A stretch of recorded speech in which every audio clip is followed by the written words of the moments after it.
परिचय। हम जानते हैं कि पादप तथा जंतु इस ग्रह पर मानव विकास से पूर्व विद्यमान थे। जैसे ही मानव ने पादपों व जंतुओं को अपनी मौलिक आवश्यकताओं की पूर्ति के लिए उपयोग करना शुरू किया, उन्होंने पादपों तथा जंतुओं को अपनी भाषा में नाम देना आरंभ किया। किसी समुदाय के अंतर्गत सामान्य नाम साधारण उपयोग के लिए होता है। यह अक्सर वैज्ञानिक नाम से भिन्न होता है। जीवों को लैटिन भाषा के उपयोग द्वारा इस प्रकार नाम दिया गया है कि दोनों जंतुओं का नाम समान नहीं होता। हाँ, हम जानते हैं कि टैक्सोनॉमी जीव विज्ञान की वो शाखा है जो जंतुओं को पहचानने, उसे नाम देने तथा उसका वर्गीकरण करने से संबंधित है।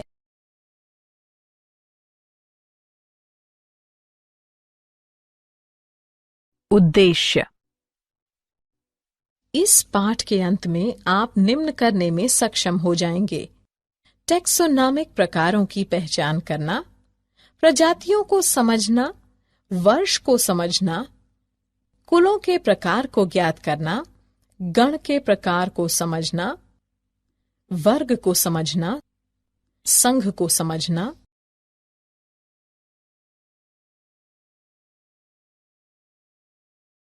जगत के बारे में अध्ययन करना, विविध टैक्सोनॉमिकल युक्ति को ज्ञात करना, हर्बेरियम बनाना समझना, विविध बायोटेक्निकल गार्डन के बारे में ज्ञात करना, संग्रहालय को समझना, विविध जूलॉजिकल पार्कों का पता लगाना, जानना कि मूल शब्द क्या है।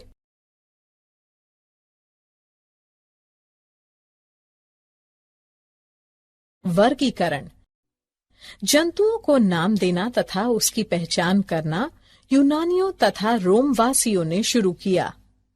अरस्तु ने जीवों को घोड़ों, पक्षियों तथा ओक जैसे समूहों में वर्गीकृत किया।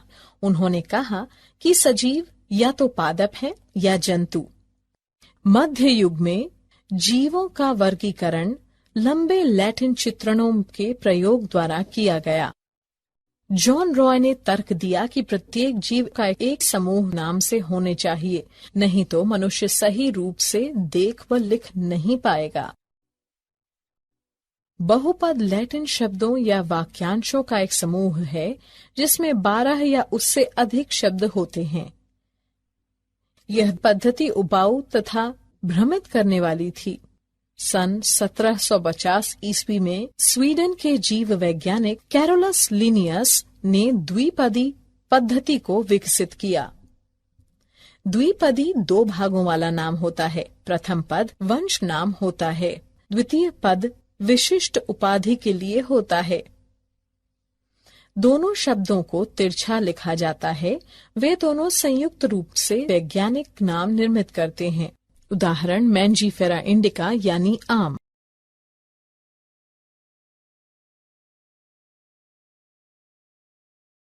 वर्गीकरण के प्रकार।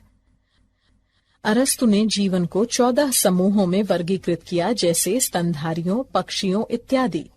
राय ने जंतुओं तथा पादपों को उनके आपसी संबंधों के आधार पर समूह में बांटा। आधुनिक टैक्सोनॉमिस्ट ने वर्गीकरण के लिए नियमित आधार का उपयोग किया। जाति, वंश, कुल, गुण, वर्ग, संघ, जगत। प्रांत टैक्सोनॉमिस्टों ने जंतु वर्गीकरण के लिए उत्तराधिकार पद्धति का उपयोग किया।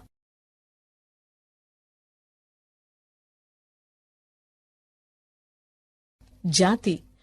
जॉन राय के अनुसार जाति जीवों का एक समूह है जो आपस में उर्वर बच्चों को जन्म देते हैं।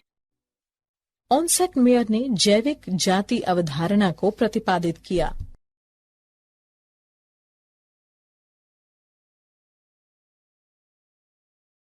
वंश। वंश के अंतर्गत संबंधित जातियों का एक ऐसा समूह आता है जिसमें दूसरे वंशों के जातियों की तुलना में गुण सामान्य होते हैं। जीनस पद की उत्पत्ति लैटिन भाषा से हुई है। जीनस बराबर वंश क्रम, कुल, प्रकार, लिंग या ग्रीक भाषा के जोनस यानी जाति और वंश को मिलाकर यानी परिवार। हम कैसे कह सकते हैं कि जेनरा निकटतम संबंधित जातियों का औसत है?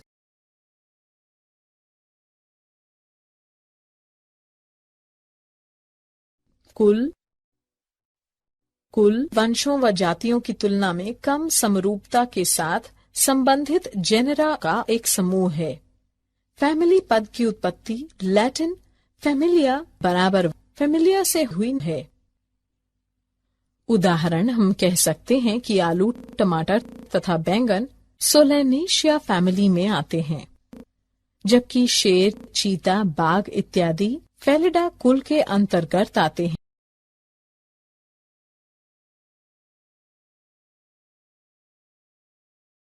गण निकटता से संबंधित कुलों का एक समूह जिनमें निश्चित रूप से सामान्य गुण होते हैं। गण यानी ऑर्डर पद की उत्पत्ति लैटिन के आडो बराबर श्रृंखला यानी सीरीज यानी पंक्ति यानी गण यानी ऑर्डर से हुई है। उदाहरण पादप कुल सोलेनेसिया एवं कंवोल्वुलेसिया को पोल्मोनियल्स गण में सम्मिलित किया जाता है, जबकि जंतु फैमिलीज जैसे कि फेलिडा एवं कैसिंडा मांसाहार यानी कार्निवोर गण के अंतर्गत आते हैं।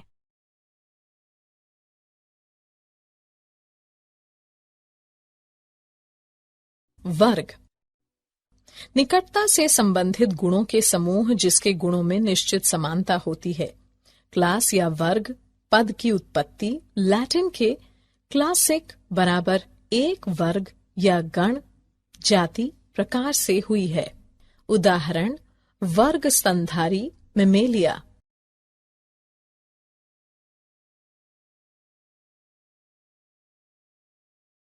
संघ जीव विज्ञान में संघ का स्थान वर्गीकरण में जगत से नीचे व वर्ग से ऊपर है। निकटता से संबंधित वर्गों वह समूह जिसके गुणों में निश्चित रूप से समानता होती है। जीव विज्ञान में संघ विभाजन के तुल्य है।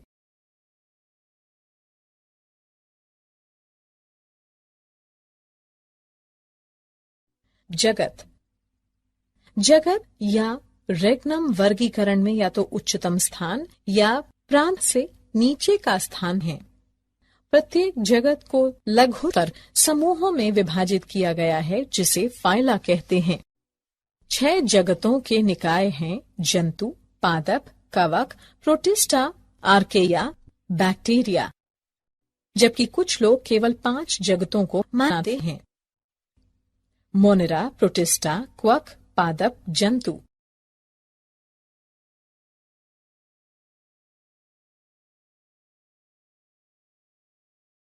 डोमेन यानी प्रांत। प्रांत जीवों के टेक्सोनॉमी रैंक में जगत से भी उच्चतर सबसे उच्चतम है। इसे सपूर रेगनम, सुपर किंगडम या एम्पायर भी कहते हैं। कार्ल वॉयस के अनुसार प्रांत 3 हैं: आर्केया, बैक्टीरिया, यूकेरिया।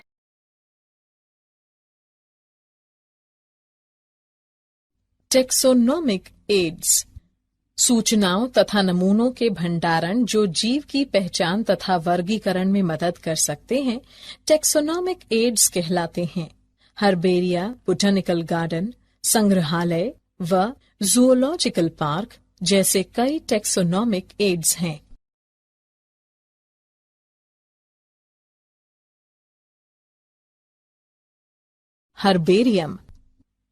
हर्बेरियम एकत्रित पादप नमूने का भंडारण गृह होता है जिसमें पृष्ठों पर सूखे, दबे तथा संरक्षित पादप होते हैं। इन पृष्ठों का वर्गीकरण सर्वत्र स्वीकृत तंत्र के अनुसार किया जाता है। हर्बेरियम पृष्ठों पर ये नमूने उनके वर्णन के साथ भविष्य के उपयोग के लिए भंडार गृह या गोदाम में रखे जाते हैं। हर्बेरियम पृष्ठ में लेबल पर एकत्रित करने की तिथि व स्थान, अंग्रेजी में स्थानीय तथा बोटानिकल नाम, कुल, संग्रहकर्ता का नाम लिखा होता है। ये नमूने संपूर्ण पादपों या पादप के भाग हो सकते हैं। ये प्रायः शुष्क रूप में किसी पृष्ठ के ऊपर रखा जाता है। इन्हें अल्कोहल या अन्य संरक्षित पदार्थों में भी रखा जाता है, जो पदार्थों की प्रकृति पर निर्भर करता है। हर्बेरियम में पादप वर्ग का वर्णन करने के लिए नमूने को अक्सर निर्देशित पदार्थ के रूप में उपयोग किया जाता है।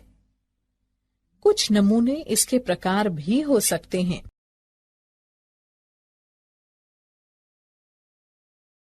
बोटेनिकल गार्डन एक ऐसा स्थान जहां पर तरह तरह के पौधे विशेष रूप से वैज्ञानिक या शैक्षिक उद्देश्य के लिए उगाए जाते हैं, किंतु लोगों को सामान्यतः देखने की छूट होती है, एवं ऐसे पादपों में संसार के दूसरे भागों के सजावटी पौधे भी सम्मिलित होते हैं।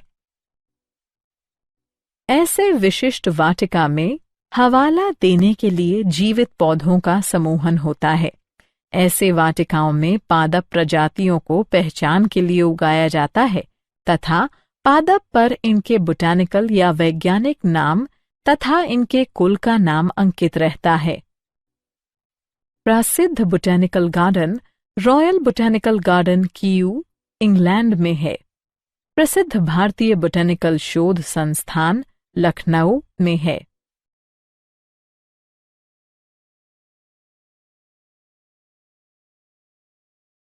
संग्रहालय अध्ययन तथा हवाला देने के लिए संरक्षित पादपों व जंतुओं के नमूने जैविक संग्रहालयों में एकत्रित होते हैं।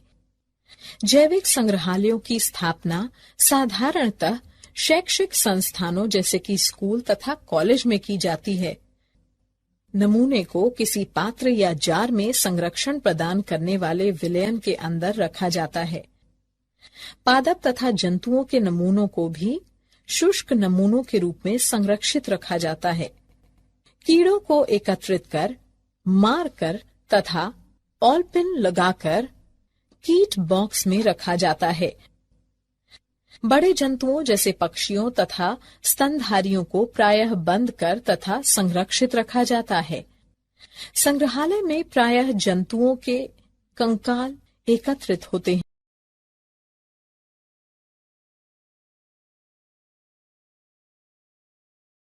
जूलॉजिकल पार्क वैसे स्थान जहां पर जंगली जंतुओं को मानवों की देखरेख में सुरक्षित वातावरण में रखा जाता है तथा जो उनके खान पान तथा आदतों के बारे में सीखने में हमारे सहायक होते हैं। चिड़ियाघर में सभी जानवरों को उनकी प्राकृतिक आवास के अनुकूल हर संभव परिवेश प्रदान किए जाते हैं। बच्चे इन पार्कों में जाना पसंद करते हैं, जिसे सामान्यतः चिड़ियाघर कहते हैं।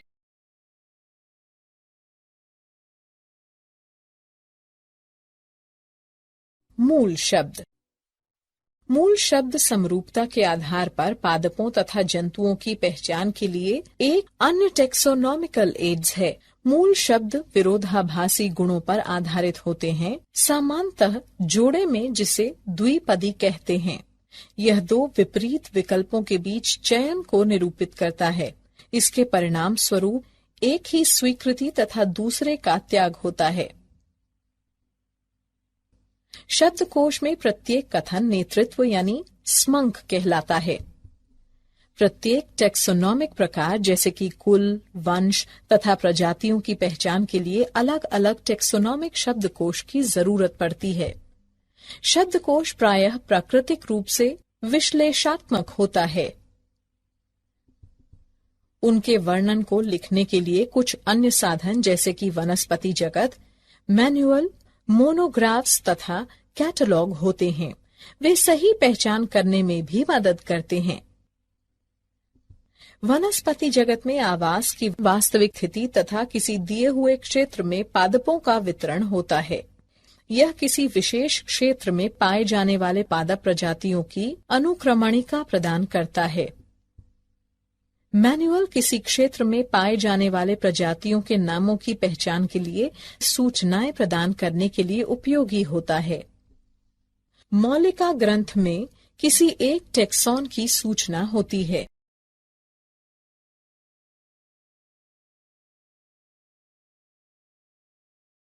क्या आप जानते हैं एसिटाबुलेरिया 6 सेंटीमीटर से 10 सेंटीमीटर लंबी सबसे बड़ी पादप कोशिका है।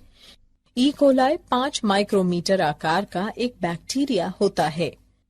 यूकेलिप्टस रेग्नान्स सबसे लंबा वृक्ष है, जिसकी लंबाई 114 मीटर है।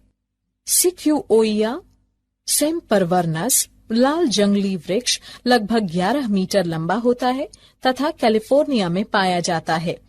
हाथी थल भाग का सबसे बड़ा जानवर है।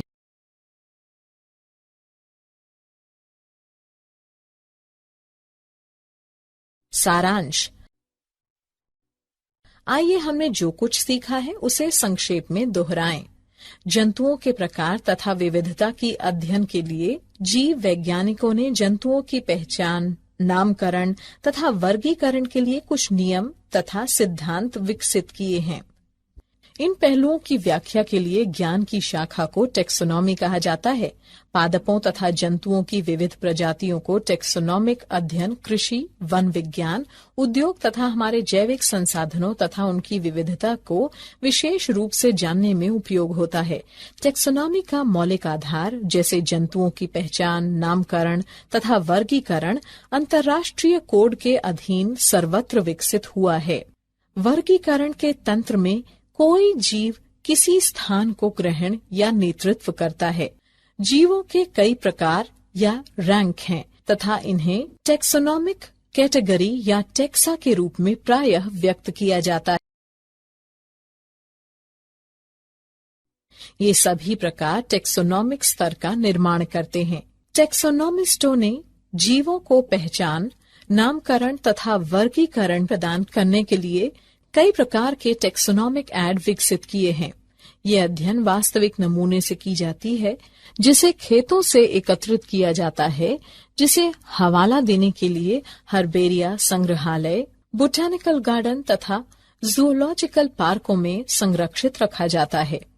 हर्बेरिया तथा संग्रहालयों में नमूने को एकत्रित करने तथा संरक्षित करने के लिए विशेष तकनीकी जरूरत होती है। बोटेनिकल गार्डन तथा जूलॉजिकल पार्कों में पादपों तथा जंतुओं के जीवित नमूने मिलते हैं। टेक्सोनॉमिस्ट अधिक अध्ययन के लिए मैनुअल तथा मौलिक ग्रंथ से सूचनाओं को तैयार करते हैं तथा अलग करते हैं। टेक्सोनॉमिक शब्दकोश ऐसे तंत्र हैं जो गुणों के आधार पर पहचान करने में मदद करते हैं।